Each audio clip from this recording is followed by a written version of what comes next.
sourcing from Bharat has risen from $250 million to over $1.25 billion nearly a decade, with supplier network expanding 1.5 times. In fact, in other development, a big major joint operation carried out by the Narcotics Control Bureau, the Navy and the Gujarat Police, a gigantic consignment of 3,132 kilograms of drugs has been seized from a ship near Gujarat's Porbandar. 5 people so far have been arrested. Home Minister Amit Shah has hailed the biggest offshore seizure. That's what is being called by the government and the Home Minister, and said that the historic success is a testament to the government's unwavering commitment to making Bharat drug-free.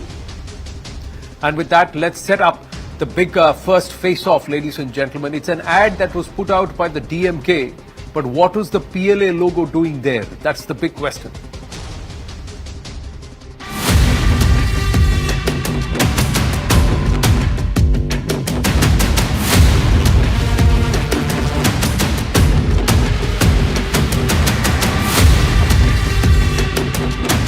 Tamil Nadu में ISRO launch pad का credit लेने के लिए चीन का sticker चिपका दिया है। भारत के स्पेस की सफलता को वो दुनिया के सामने, तमिलनाडु के सामने रखना नहीं चाहते थे। I am really astounded by the DMK's reaction, madam. When Modi ji gives a second opportunity, that to this area is going to benefit where we are standing now. Now you put up a Chinese rocket at the background. It only shows their level of understanding what Indian means.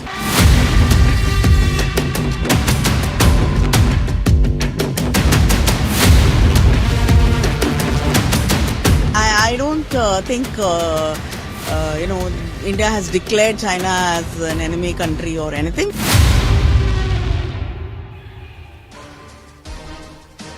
It's Bharat, it's Isro. What's the PLA flag doing there is a basic question that would be asked. In fact, at a time when the foundation stone for Isro's rocket launch site has been put up at the Kulasekarapattinam town of Thoothukudi district by the Prime Minister, here comes the ad that is celebrating it and trying to appropriate the flag. But in the end, then the logo is there, and somewhere, how is that China flag highlighted? It's a big, big question. The BJP taking pot shots and clearly attacking. Annamalai is sparing no corners there in terms of, or pulling no punches, if I may say that. The DMK saying even the centre's ads don't sometimes have the Bharat flag. But do the centre's ads, or when they're talking about the country's achievements, do they have the flag of a nation which clearly is not very friendly to us and has been quite inimical, and with whom we have fought wars in the past? That's the question. Let's go straight into the face-off. We have Sanju Verma ji of the BJP, national spokesperson of the BJP with us, and C. Rajashekharan, President, Voice of Tamil Nadu, joining us. Namaskaram. Thank you very, very much to the lady and the gentleman. Mr. Rajashekharan, if you are celebrating an ad of Isro, will you put a Chinese rocket there, especially highlight the flag? Anand, first, this ad... What is the Voice of Tamil Nadu? No. The advertisement which was given by some agency is a trivial issue. And you are blaming the country, you are blaming the patriotism of state chief minister and the party which is ruling it is ridiculous. And see, China has occupied, some 25,000 square meters near Arunachal Pradesh. Until date, India has not fought back. So that is a different story. So we are talking about a flag which was not even in the purview of anybody, government politician. It is the agency which has done it.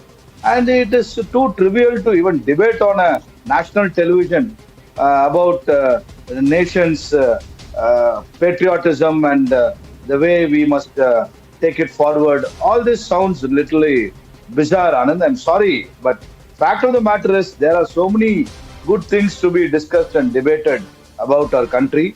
We are all patriotic Indians. We love India, and India is our country, and we have nothing to do with China. Neither China can come to Tamil Nadu and do something, because we are the most patriotic state in this country.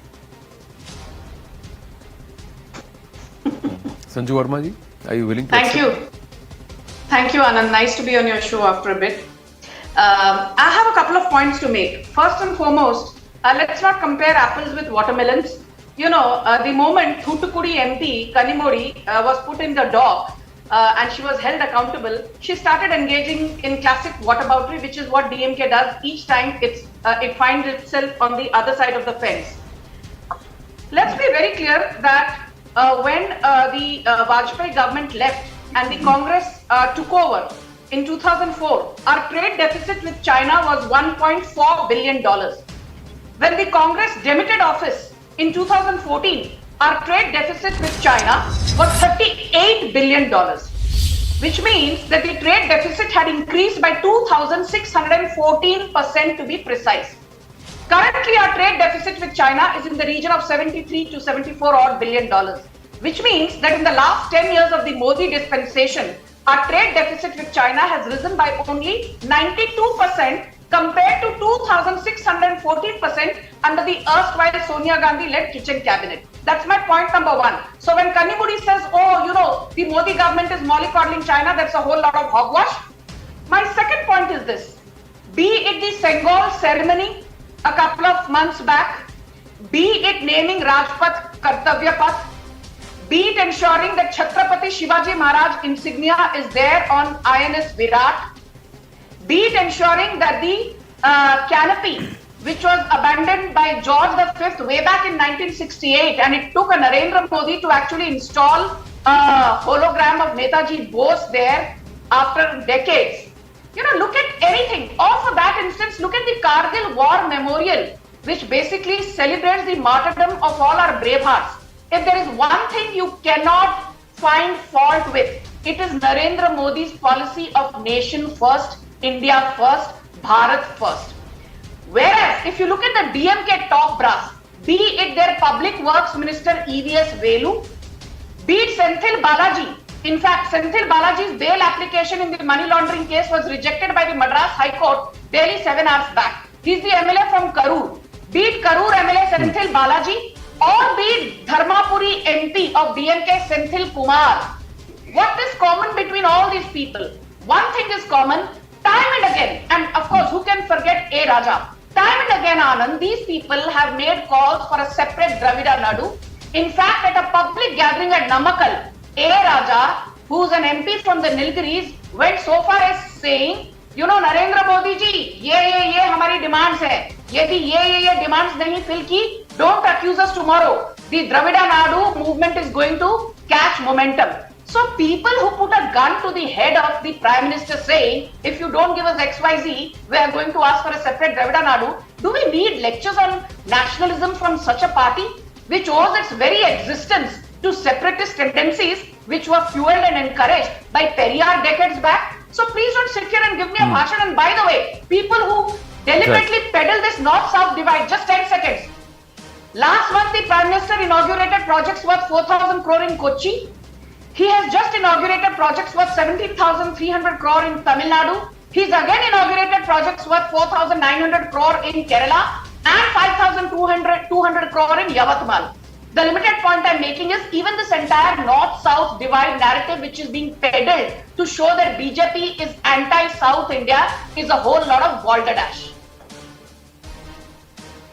Right. See, Rajashekharan, has that agency, let's say whatever you are saying is true, it's a very trivial issue. It's an agency's mistake. Has that agency been sacked? Anand, whatever the BJP speaks about or tom-toms about whatever they have done in the last 10 years is only optics, and whatever schemes announced in the last 1 month. Because keeping the elections, which is scheduled in March and so on. So let us be honest, what have the central government done to the state of Tamil Nadu? See, AIMS everywhere in the country has been inaugurated, except Tamil Nadu. There is no new building. In Madurai today, I saw on Twitter only, 2 elected MPs of Congress and Communist holding placards saying that we don't have here, only have, it's only a barren land here. There is no aims. Point number 1. Point number 2, see, Prime Minister Narendra Modi, with due respect to him, I don't want to belittle his stature or his position. He had promised 2 crores job to the youth of this nation in 2014. But we are in 2024, 20 crore job. Where is the job? There is no job. And domestic cylinder during UPA 2, it was 450 rupees per domestic cylinder. Today it is 1,100 and odd. So I can just list it out. And Mr. diesel, Rajashekharan. no, I'm just saying. Mr. Rajashekharan. All this is being conveniently, it's a simple. brushed under the Sir, carpet, I just asked and you. you want to portray as if- I asked you a 5-word. Sir, I asked you a 5-word question. Why are you giving me a jalebi-like answer which is going nowhere? I asked you a very not simple jalebi. question, sir. I'm giving you a laddu. I asked not you a jalebi, simple Anand. question. Come on. You said no. Sir, if you give me laddu, like if then to the voter also give you laddu, they will also give you laddu. Please understand that. I am asking you a simple question. You said it's a trivial matter. It's an agency's mistake. Has the Tamil Nadu government sacked that agency? See, you know very well. I am not the Yes or spokesperson no? of the government. No, I am not aware of it. They No. might have done it or Since you know very well that it was an I know. You agency's have to check mistake, it. so I'm asking you, has that agency... Okay, let me ask you. As President of Voice of Tamil Nadu, had you released the ad via an agency and the agency had goofed up like this, would you have gone ahead and garlanded the agency, or would you have No, definitely. taken it off the list immediately? Would you have taken legal action? Yes, definitely I would have acted against the You would have agency. taken, as a lawyer, should the Tamil Nadu government take legal action against the agency and take it to Yes. court? No, for I causing agree it with you. I national concede on that embarrassment? point with you. No, I concede on that point with you, but let us also discuss So you about agree the that they development- should take them to court? You agree? No, Yes, secondly, you think any advertising agency in this country cannot find an Isro rocket? And they would put a China labeled rocket behind Thiru Stalin and Thiru Narendra Modi? See, China, Unknowingly? as rightly raised by Mrs. Kanimori, there is no bar with China. China is not declared as an enemy nation. The Chinese premier. I am asking was you for an invited- ISRO project. was will you put a invited- flag? I'm for So argument's sake. imagine. Give me an Would your opportunity. reaction? Anand, Would your please, reaction please of our give me an argument say? opportunity to- No, I am please asking give me you an for opportunity. Please Let give me me an ask you. opportunity to- Let me ask you, Mr. I am asking you very simply, sir. Had this ad been released by the government of India, and had there been a China logo there, would you have said the same thing? Or had that had that rocket said something else, would you have said the same thing? I'll tell you, mistakes happen, errors happen, negligible errors happen. So you cannot blow it out of proportion and say Did anybody there was accept that intent behind mistake? it. Was it a mistake? Was it a mistake? Was it a mistake, or was it done deliberately? That's the question. Because has No, anybody that is come right. out and said It that might it has have been a happened by mistake. mistake? I cannot hold a brief for Has the MP agency. of Thoothukudi come out and said it happened by mistake? Has the How MP of can I Thoothukudi expect come to out watch and said it C6 happened speak? by mistake? See, Has the Anand, DMK officially Chinese released a premier statement? came to- Has the Chief No. Minister's office released a statement? Sir, I am No, I'll asking tell you, you- since you know so very well that it's a trivial matter and it's a mistake by the agency, you have such insights. I am asking you, sir. So I'll tell you. Please allow me to answer. See, I'm only saying it might be a mistake of the advertising agency, which the agency is liable to be sued and punished. That is a different Please story. go back. And Please go back secondly- to your earlier deposition, sir. Please go No, back no, to your no, I earlier earlier deposition. stand The by- word "might" was I not stand there by at my all. comment. I That stand it by- might be I has stand come by- now, sir. I'm speaking in legal I need parlance to since you are a comment. lawyer practicing in the High Court and also Supreme Court of our country. Yes, Sanjuji. Thank Can you. it Anand, be an inadvertent error of an advertising agency? You know, Anand, had it been an Sanju, inadvertent error, you know, one would have expected Kanimori, who's the MP from Thoothukudi, to be gracious and render an apology. But she chose to brazen it out, and she chose to actually completely digress from her own fallacies, from her own incompetence, and say, "Ki, "Arey bhai, China is not an enemy nation. If Narendra Modi can visit Mahabalipuram with Xi Jinping, what is the big deal if we deride our brave hearts?" You know, please don't try to conflate issues. And I want to just tell the panelist on the other side, Mr. Rajashekharan, you know, you made some points. I did not want to digress from the topic, but it will take me 10 seconds to lie your falsehoods. You said, what about the 2 crore promised jobs? I have put out a video which is viral on social media for the last 1 month. There are 28 lakh people who are getting added to the EPFO and ESIC every month.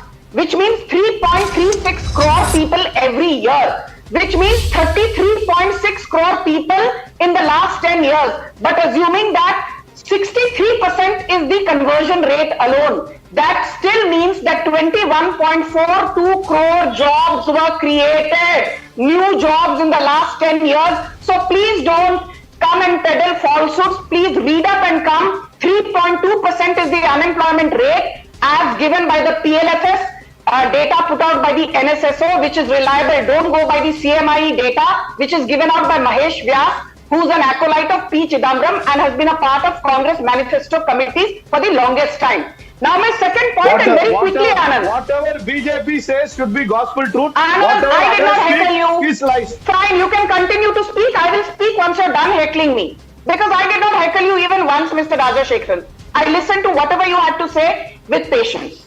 Can I have my say? Then you can rebut me. Now speaking about Chennai, speaking about Tamil Nadu, because that is the nub of today's debate. You know, you also made some reckless statements, you know, ye nahi hua, wo nahi hua. So I have some data with me, the latest data, about some projects which have been stalled only because of the incompetence of NK Stalin. These were supposed to be projects which were supposed to be entirely monitored, implemented by the state government, but it has said, humse na ho paega. And now Narendra Modi government is trying to ensure that the promise of last mile delivery, which Stalin failed to keep, finally Narendra Modi does the needful. I'll tell you just in 10 seconds. Pedestrian plaza in Rairapuram, Nungambakkam. Integrated stormwater drain project at Kosathalayar. Integrated stormwater drain ECR. Railway overbridge project at Korukupet. Smart toilets in 1500 localities dropped. Then you have the broken bridge link flyover project in Nungambakkam dropped. Mega streets project in Chennai dropped. Vilivakkam lake restoration project stalled. Water body restoration project in and around Chennai stalled. This is the condition of NK Stalin. Today 72,000 crore worth of dues that the Tamil Nadu government owes to India's power distribution companies called DISCOMs. My Why are you simple not question. paying that money? Why My are you not simple paying that money question to is. India's DISCOMs? I am not even. You've rattled out a lot of issues. Mr. Rajashekharan has also tried to rattle out a lot of issues. Claim versus counterclaim will go on. My question back to the President of Voice of Tamil Nadu is: are Tamil people okay to see their Chief Minister's face on right next to a rocket with the China imprint and not India imprint? Are you trying to say that not a single image is there online, sir, of an Isro rocket with the India flag? Exactly. You can Google and you can find it, sir. Anand, I had, in the beginning of the debate, I had made a point saying that the advertising agency might have committed a mistake by getting this picture from somewhere. They might have got it from the Google. I am asking you, are you okay with the Chief Minister of Tamil Nadu's face being printed right next to an Isro announcement with the China flag rocket? See, As Voice of Tamil Nadu, please tell me, are you okay? See, this is too small an issue to be blown out of proportion, saying that the Chief Small Minister an is issue? responsible for this. Is it small an issue? Chief Minister Is it responsible too for small an the issue? advertisement it was Is issued it by too small an issue? The publicity department of the state. Is it too small an issue? No, it is a mistake. Is it too seems to be small a an issue, mistake. sir? You think about No, it, sir. isn't. You think about it. You Yes. think about it. Is it too small an issue, or is it an No, indication definitely. of which way the ideological wind is blowing in Tamil Nadu with respect to the DMK? No. See, I leave that jury is out on that, and the think people will about also decide. You are President, Voice of ideology Tamil Nadu. You should at least No, have I'll tell taken you. the right stand tonight. Sadly, sir. No. Sadly, sir. People of That Tamil jury is Nadu also out are whether well you have done aware- the right thing. No. I have to Anand, wind up. I have to Anand, wind up please. for the moment. Sanju Verma and C. Rajashekharan, thank you very much. We've got another bridge to cross, plenty to cover, plenty of ground to cover tonight on the right stand. So that's why quickly moving on, ladies and gentlemen, we have the other big notification that is possible ahead of Lok Sabha 2024. Now it's not just rumor mongering. The CAA rule notification could happen very, very soon, and the implementation of the CAA rule notification will happen online people who are registered. It's an online process, and if their paperwork is through, clear, then the citizenship will be immediate. Now, does that make them eligible to vote in time for Lok Sabha 2024? What bearings will it have? What dynamics will it have? How will it change? It's a big, big question. Now, we've had Shantanu Thakur, who has Union Minister, who's also the Mathadhish of the Sanghadipati of the Mathua Sangha. And he has said that there are nearly 2 crore Mathuas who are still waiting for their citizenship and their rights only in West Bengal. How does this change the dynamic, not just in West Bengal, not just in the Northeast, but the rest of the country too? Big question this. Let's go across to Deepta Das and also Lokesh Jindal joining us at this point on this very big development. Deepta Das, how big is this? A 2019 act and a promise made in 2019, 5 years down the line, will it finally see light of day? Anand, first of all, I'm not Das. My name is Dittasya Joss, actually. So, like, Josh, I will tell you, this. I beg your pardon. I stand corrected, Dittasya. Thank you. Joss, yeah. So, see, if CAA gets notified, as it is being told, by March first week, the day for us, especially for the Bengali Hindus, will be nothing less than 22nd January when Ram Mandir Pran Pratishtha happened. It is nothing less than that. Okay. I will tell you, it is as big as for us. And after the humiliation we Bengali Hindus has been faced from 1947 till date, I will give you some data why it is important. You will maybe that will clear. Between 1951 to in 1951, the Hindu population in Bangladesh was, that time East Pakistan, was 22%.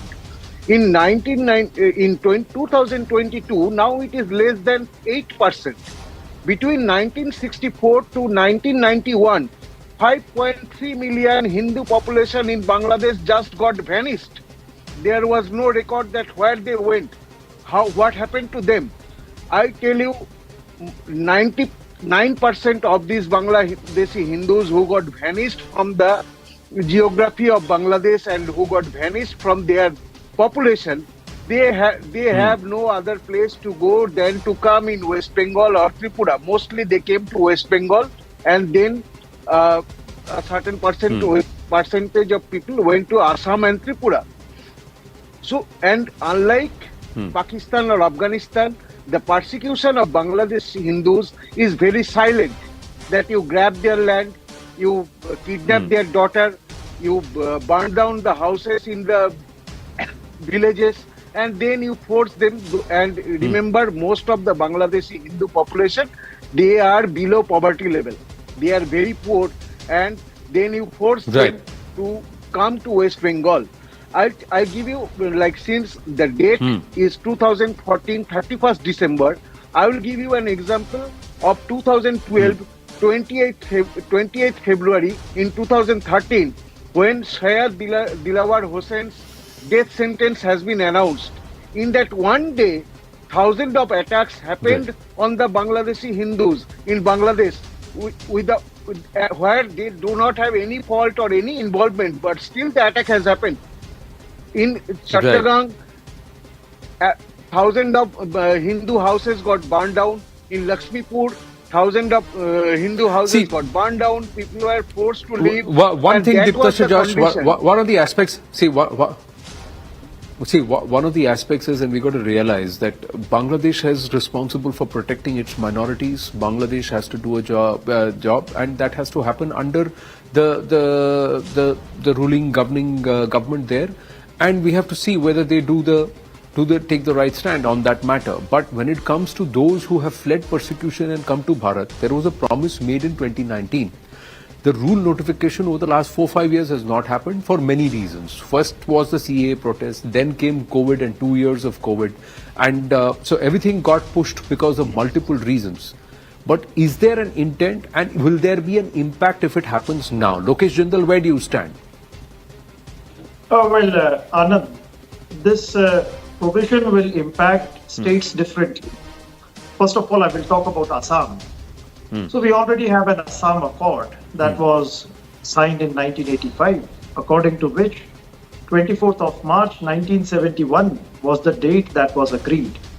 So it was agreed that any person who is not included in the National Register shall not be considered a citizen in Assam. And the Citizenship Amendment Act is in contravention to that. In fact, there were many protests in Assam.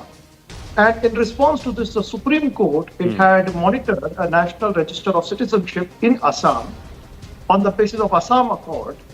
And out of 3.4 crore applicants, 19 lakhs were considered ineligible, or their application was rejected.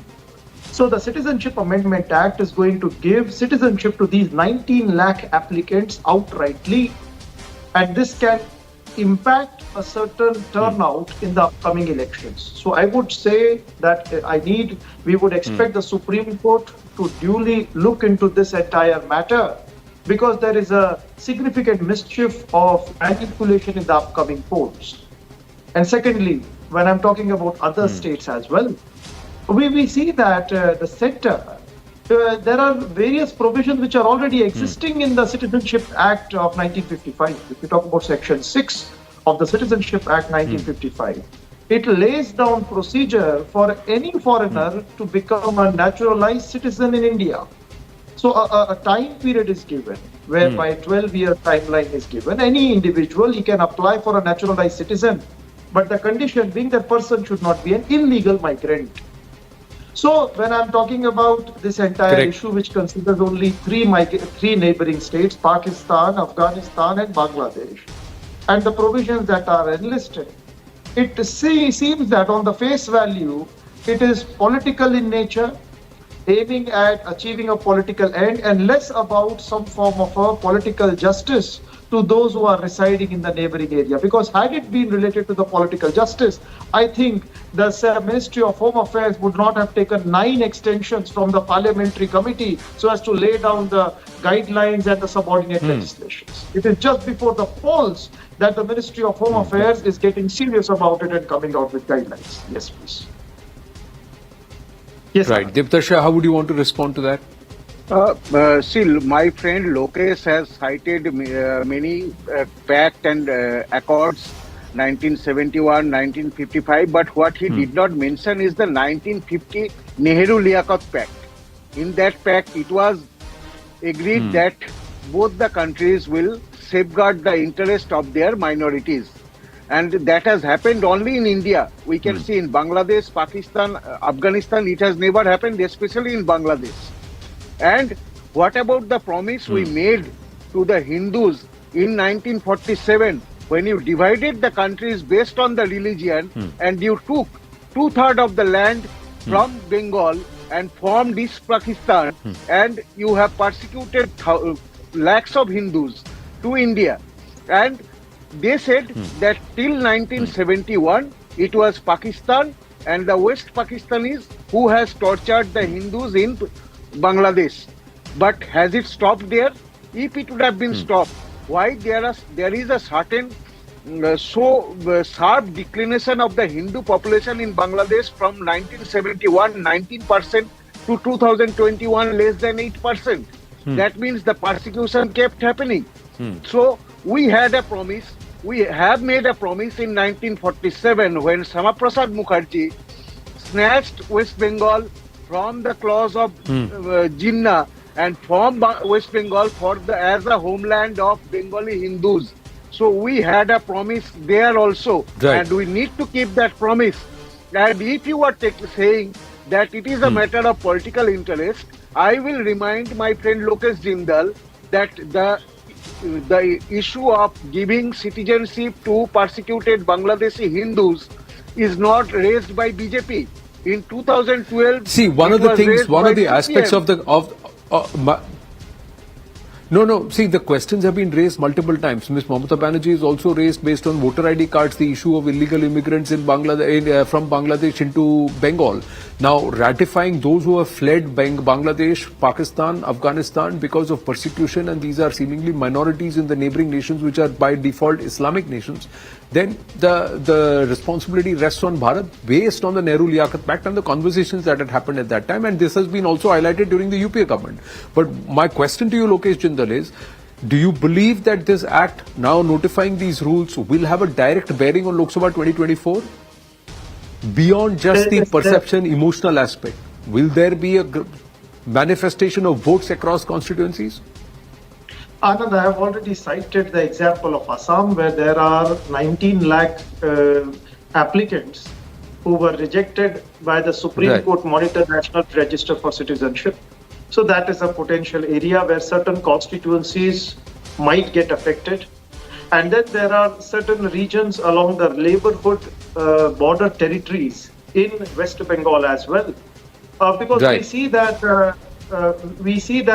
this provision with respect to the voters tally, the voters' name in the voters' list, and then with respect to certain form of ambiguity. The simple submission, Lok Sabha 2024 or not, this is a promise, a pending promise by the government that was made ahead of the 2019 elections. CAA was notified and the rules came in, or the act was passed in Parliament by a majority numbers in 2019, September, if I remember correctly.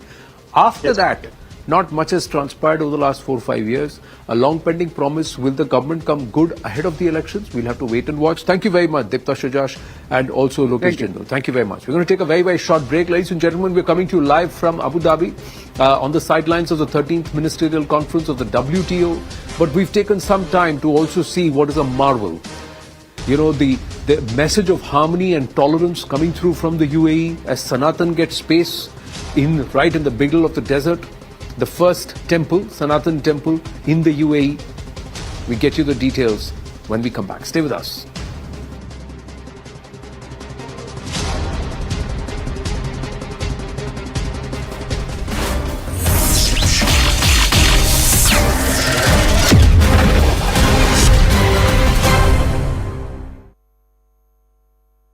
Madam ji, to placate those MLAs, Rajendra Rana, and also Sudhir Sharma.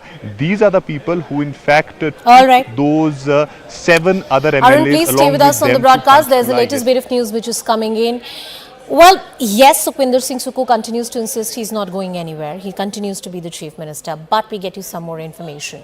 There are certain front-runners for the Chief Minister post if Mr. Sukhu quits. Mukesh Agnihotri, he's the Deputy Chief Minister. Vikramaditya Singh, Rajendra Rana. All of these are the names that are doing rounds right now. I'll try and cut across to my colleague Pallavi, who's with us on the broadcast. Pallavi, speculations are rife, and rightly so. This is a time when it looks very difficult for Mr. Sukhu. He continues to maintain that he will remain the Chief Minister. The government is stable. But I'm sure there's a lot of internal competition, to say the very least, within the grand old party. Well, I think it's still very, very early days yet, because I think those 2 observers who've been dispatched by the central leadership will first speak to each and every MLAs. And if you listen to what Mr. Sukhwinder Singh Sukhu had to say when he addressed the media a short while back, he remains defiant. In an ideal situation, no one would want to change the CM, because essentially it means you're then buckling under pressure. He was also chosen as a Chief Minister because it was felt that he had the support of a maximum number of MLAs. But the names which keep coming up is of Rajendra Rana, again one of those MLAs who did cross-voting. Then you also have Vikramaditya Singh, but he does not have that kind of an administrative experience. And just merely the name is not going to be enough. And also the names of Mukesh Agnihotri, but he also belongs to the Brahmin lobby. Rajputs hold a large amount of population as far as Himachal goes. So those are the factors which have to be kept in mind. But as of now, no one is talking about successors, Anusha. No one is even talking of replacing Mr. Sukhu. Only thing is that Sukhu has made it very clear that I'm going to fight down. But if that is what the central leadership thinks, that me going away is going to save the government, then so be it. But there are no takers for this kind of an argument. As I said repeatedly, Anusha, you buckle under pressure from the MLAs. There's no guarantee it's not going to happen to you again. At this point of time, it is very important to keep the BJP away. That's what the Congress is trying. That's also the reason why they did not want that vote on budget to take place, because they are a little apprehensive that can there be another cross vote. If you cannot pass the budget, your government is deemed to be ineffective and having lost that majority. So these are the kind of optics which are now being played out. The optics which are being played out, my colleague Pallavi and Arun Dhata continue to get us all that information, all that's happening in the politics of Himachal Pradesh right now. Sukhvinder Singh Sukhu says he's here to stay. There's open disgruntlement against the preceding Chief Minister. The Congress top brass, two observers, Mr. Hooda and DK Shiv Kumar, are in the state. They're likely to reach Shimla and take stock of the entire situation. जो हमारी अभी परिस्थितियां हैं वहाँ हमारी majority है और ये भी ना सोचे कुछ उनके साथ के विधायक भी हमारे संपर्क में हैं। निश्चित तौर पर मैं ये दावे के साथ कह सकता हूँ कि भारतीय जनता पार्टी जो ड्रामा करना चाह रही है कर रही है और उस ड्रामे को वो अच्छा निभा रही है और अच्छे कलाकार हैं। बहुत बहुत सर इस्तीफे की ये कौन फैला रहा है ये इस्तीफे की? ये मुझे समझ नहीं आया। मेरे को तो अभी फोन आया क्योंकि मैं तो विधानसभा की कार्रवाई बैठा हुआ था ऊपर स्पीकर के कमरे में और डेढ़ दो महीने से ये 1.5-2 घंटे से ये न्यूज चल रही कि मुख्यमंत्री जी ने इस्तीफा दे दिया।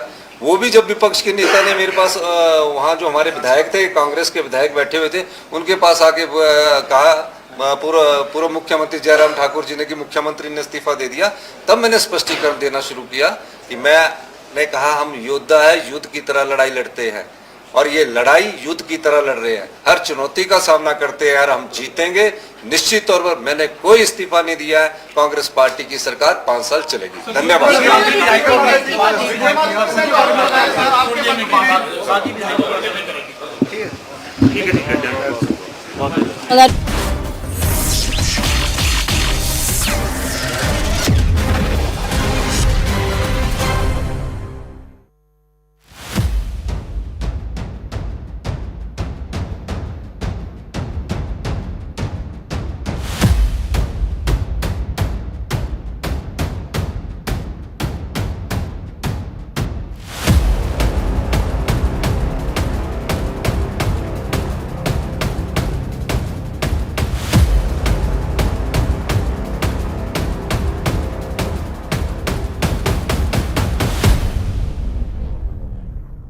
Standing tall in the desert is perhaps one of the pinnacles of Dharma and Sanatan in the desert, ladies and gentlemen, and we say that proudly so because this is a symbol of harmony.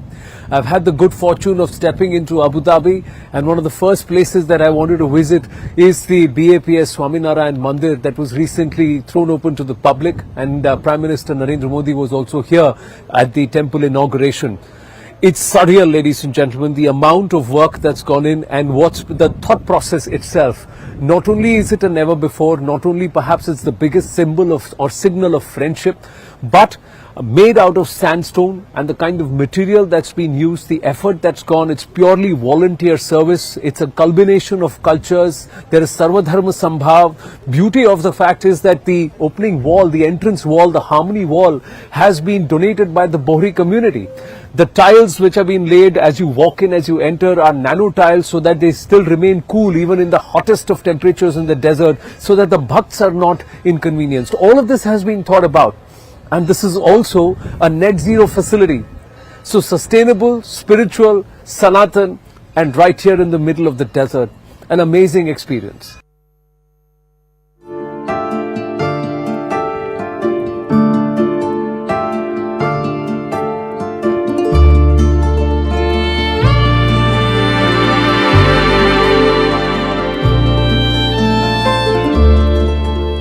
It's an amazing feeling to hear the bells tinkle even as we're getting ready for Aarti in some time. I have with me somebody who's been in the thick of all the action and he's been traversing the world, but he's taken out 10 minutes to speak with us here at CNN News 18. Brahmveer Dasi, Abhar, Namaste. Namaskar, the privilege is ours. Thank you for being with us. No, thank you for making the time, and it's just surreal to see this. Let me first ask you, did you ever think that you would see this happen like this? Look, it's like a dream, and your dream continues to change. And almost 1,000 people must have told me that, Swami, it's not possible to make a traditional Hindu temple. But I share the dreams and the prayers of our forefathers. They must have dreamt, and the prayers of His Holiness Pramukh Swami. He saw that dream. And I thank the God above all of us for instilling that dream in all of us. And to really tell you, it gives me goosebumps every time I walk around. So it's something beyond me. I think you asked the right question. I didn't really imagine it would be so beautiful, so spiritual, so divine. If Hari wills, it will happen, and Pramukh Swami Maharaj Ji had thought of it in 1997, if my memory serves me right. Yes, I was present. It was 5th of April. It was about this time. You know, somehow everybody who asks me this question, it's about the same time. And there was a huge sandstorm in Sharjah, and we couldn't even open our eyes properly. And that's when Pramukh Swami said, may there be a temple in Abu Dhabi. And he added that may it bring countries, cultures, religions and communities closer together. The large-heartedness of the rulers and the integrity of our Prime Minister, they decided that it should be a traditional temple. So then the real work started from 2018. Then COVID came and the whole world stood still. Yeah. Again, hundreds of people told me that, you know, Your Holiness, that can't be possible. There's no transport, there's no movement. People didn't even know whether there would be a tomorrow. And one of the reasons that the leaders here are so deeply touched by, and they did personally tell me when they met me, that Your Holiness, almost everything stopped during COVID. But your stamina, your will and your faith never stopped. And it was also in COVID that we continued very quietly. And if I would say, it's been just 2 years to piece the temple together. 2 years? Yes. And all the other buildings that you see have been created in 11 months. In 11 months, wow. Because we wanted that when we return a gift, because the rulers gifted almost 27 acres of land, 13.5 for the temple complex and 13.5 for parking, which they have created.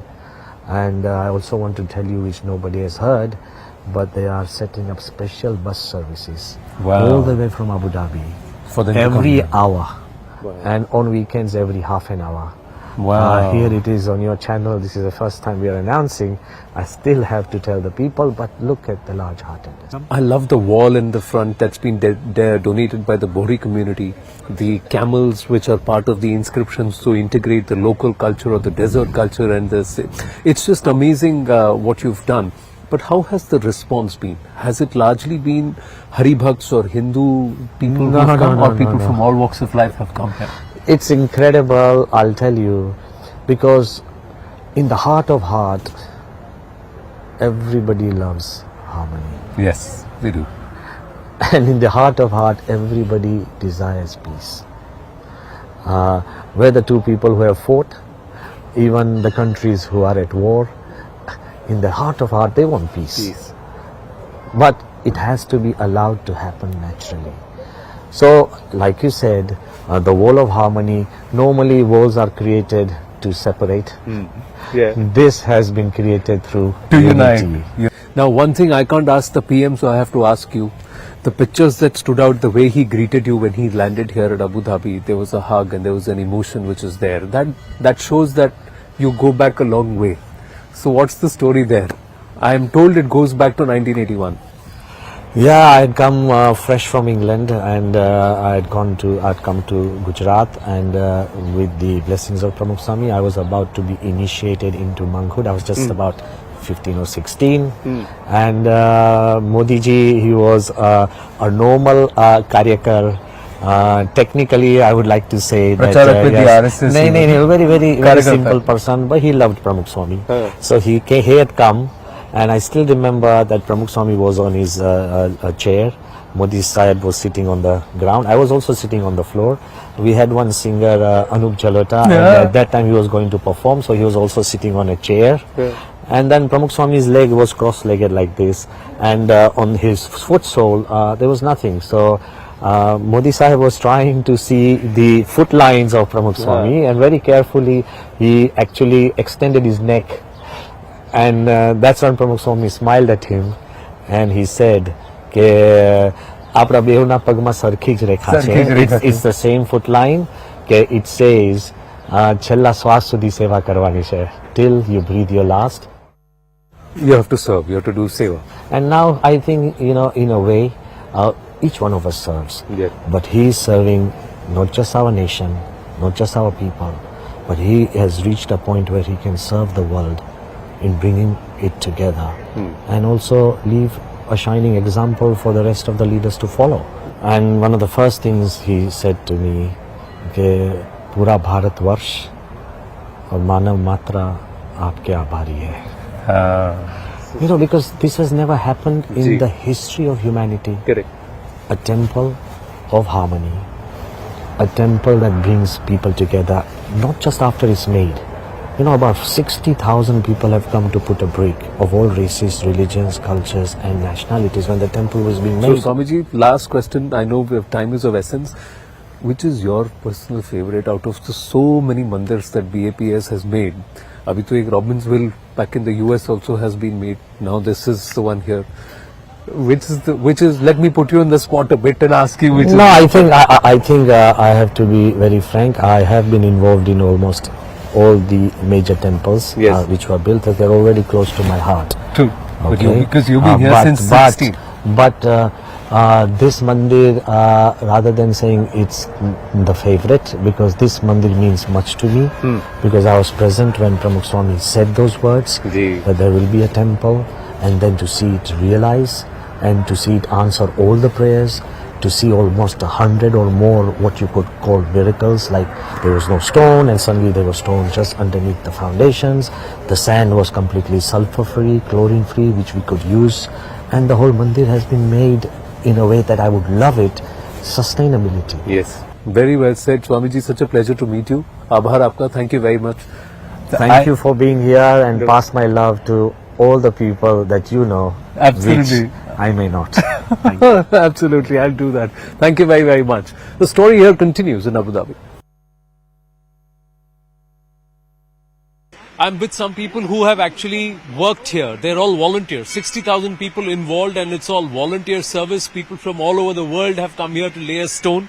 And what we are standing on is also something very special. So let me first ask you, what's so special about these tiles? Let me ask you if she knows or not. Okay, this tiles which you are looking, you know, our Guruji Man Sami Maharaj is always say when in the temperature of 50 degree in UAE, when people will come, especially small kids will come, they will feel really hot. So we want to look up something which can help, you know, something that you can. So our team researched and they found out this nanotechnology tiles. So when it is like in the temperature of 50 also, it will be 25 or somewhere around. So how long have you been involved with the BAPS? I am here actually from BAPS from my childhood. I am born in the Swaminarayan Satsang, but here in UAE from the inception, from the start of the mandir. Start of the mandir, yes, you've been there. And you also? You live in UAE? I do live in Dubai, and like her, I've been part of BAPS from the beginning. And been involved with the temple from the start as well. Did you ever think that it's going to come out like this? We never, I think in our wildest imagination, thought something like this would happen. But when stars align, anything is possible. How did you get involved? So I was originally became part of the BAPS Mandir from the UK Mandir.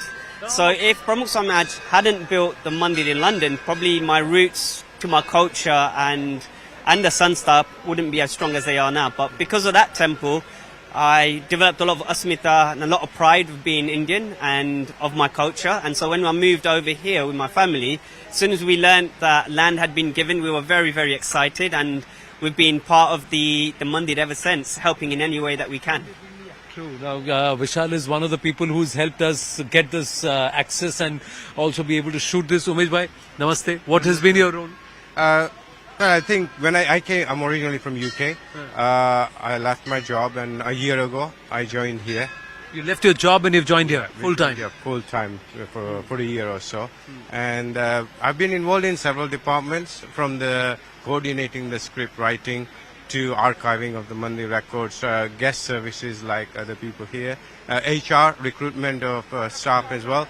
So it's opportunities that have been given. I feel I've grown, and it's like something that you would go and do in theory, but to me this came in practical and in use, and I feel I've developed and I've grown. Kirtan, what brings you here? So basically I'm from Ahmedabad, and like I'm since like a childhood BAPS volunteer and a satsangi. and I work very closely with Brahmyari Swami in Ahmedabad. And I'm since 7th January, almost 2 months now. And I'm helping in guest services, media relations and everywhere. Piyush, you've just had a full tour and a darshan of the mandir here in Abu Dhabi. Your thoughts? What an enchanting experience. It's divine. Probably one of the most beautiful temples I've seen anywhere in the world. I have yet to go and see Prabhu Shri Ram's temple at Ayodhya. But what we have witnessed happening in the last 10 years is a renaissance of sorts.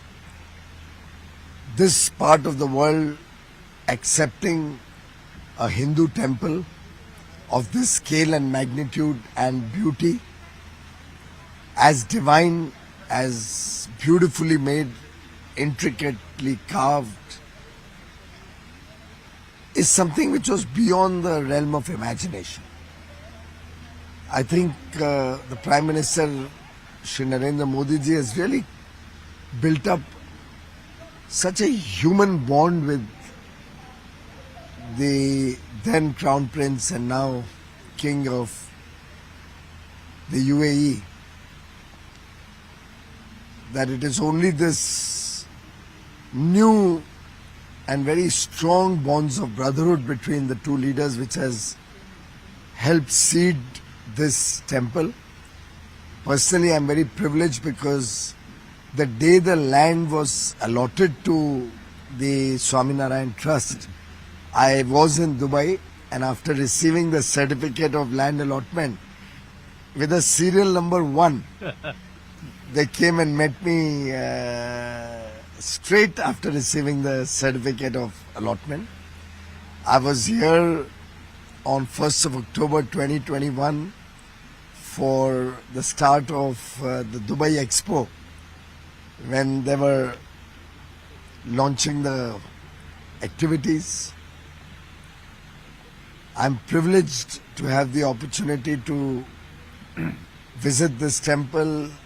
Swami Brahma Vihari ji is a very dear friend and someone I look up to for his service to mankind, service to society and service to our religion. And thanks to him, I've had the privilege of visiting many of the Swaminarayan temples across continents, in the US, in Europe, in Australia. And I feel blessed every time I come to Swaminarayan Mandir. If I may ask you, Sanatan paving the way for synergy and sadbhavana? And also showing humanity, also showing progress, also showing the world a better future. It's rich in tradition, showcasing our heritage, our culture, in a way immortalizing our literature, our mythology, our past, and yet very reflective of a modern world, reflective of a confluence of different civilizations. So this truly is a unique temple. I have yet to see a place of worship with so much diversity and so much confluence both at the same time.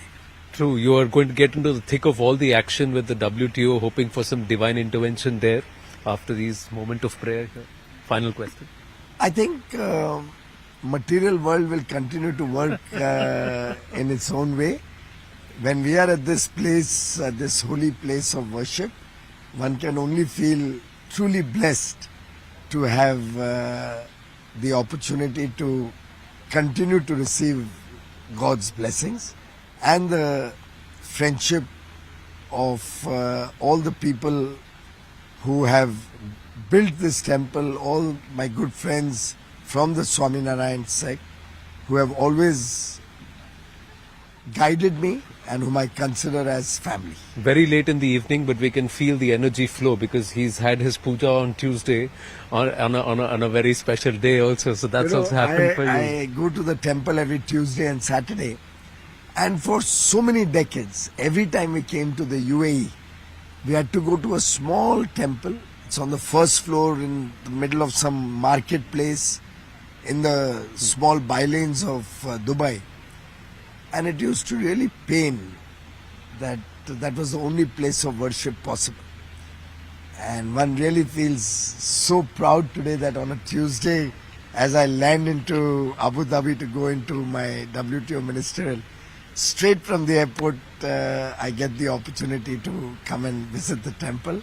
I truly feel honored and blessed. Thank you. Thank you for speaking with us. Thank you, Piyush. Thank you. Namaste.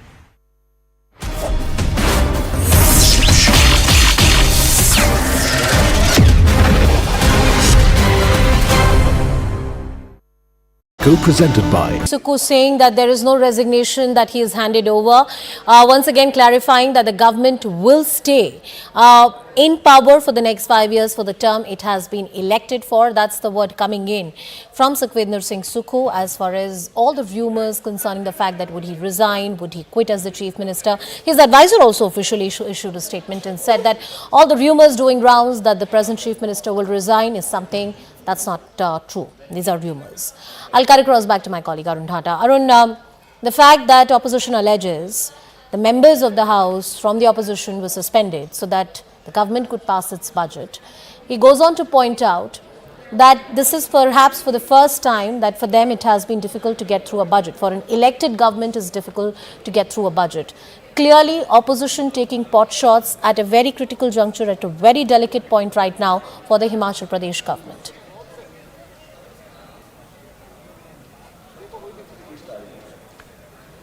That's right, and Anusha, BJP can say here that we haven't done anything in this.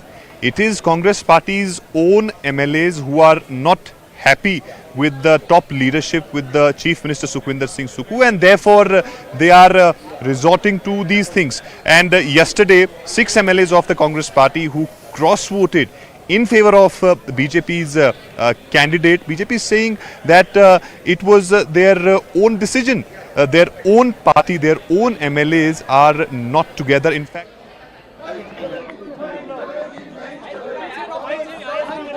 are raising questions on Chief Minister in front of him. Arun, please go ahead. We can hear you just fine. Yes. So when MLAs, your party's MLAs are raising questions on Chief Minister in the presence of Chief Minister, I think it creates a huge challenge for the party to actually rectify everything what has happened so far. And I think that was the reason why they immediately shifted the likes of Rajiv Shukla, who's the in charge of Congress party in Himachal Pradesh, Bhupesh Baghel, who has been in fact their go-to man in every election wherever Congress party contests. They send him there, and now we are seeing that all other Hooda and DK Shiv Kumar are coming. So they are trying to put all the efforts. On the other hand, of course, Sukhvinder Singh Sukhu is also showing a brave face. Now he has realized that it is not about Rajya Sabha election. Rajya Sabha election is done and dusted, and they have lost the battle. Now it is about to protect the government, save the government in Himachal Pradesh. Till yesterday we were talking about Rajya Sabha seat, that how 6 Congress MLAs cross-voted, how when Congress party have 40 MLAs and 3 independent were with them, could end up at the losing side. But today it is all about saving the government, and Congress party will have to put every effort to placate those MLAs. Rajendra Rana, and also Sudhir Sharma. These are the people who, in fact, all right, those 7 other MLAs. Arun, please stay with us on the broadcast. There's the latest bit of news which is coming in. Well, yes, Sukhvinder Singh Sukhu continues to insist he's not going anywhere. He continues to be the chief minister, but we get you some more information. There are certain front runners for the chief minister.